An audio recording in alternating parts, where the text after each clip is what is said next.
1074. hadis bunun ahirinci hadisi biz kardeşler.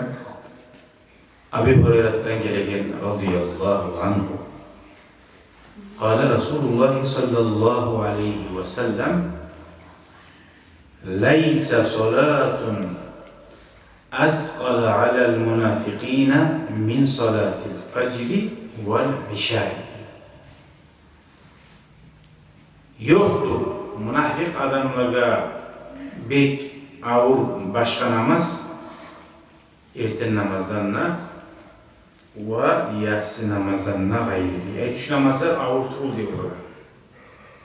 Münafık Musa'da görünüşke Müslüman bulup hareket edip gelmeye bular.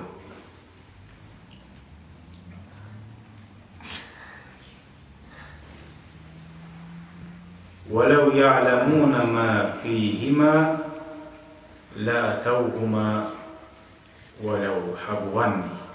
Eğer bile bulgamsa yatsı namazda ve erten namazda bulgansa ne?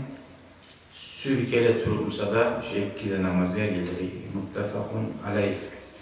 Tohtaşken hadislerdir var ikisi de.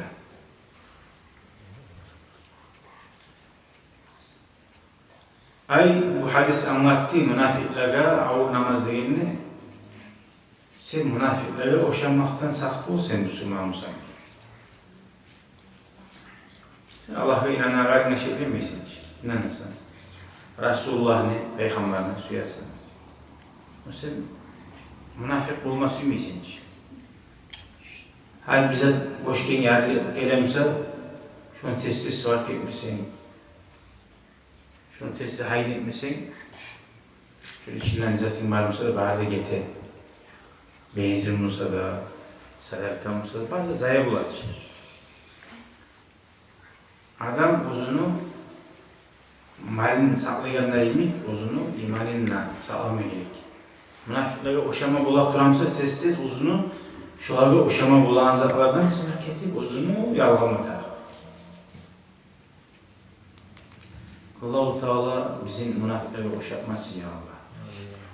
Münafıklara oşaygen hasiyetleri varmışsa Allah-u Teala bizden taydirsin ya Allah. Ayıpsız adamlar yok, hatasız adamlar yok. Bolsa da halşivizaların eşiklerine birden bir kaseti Allah-u Teala razı bulan yola düşmeye, Peygamberin sünnetlerini yürümeye Allah tevfik etsin gayri bize de. Allah razı olsun. Gelirliği Tanrı Allah'a barakallahu fikum ve cezakumullahu hayran. Vesselamu aleyküm ve rahmetullahi ve berekatuhu.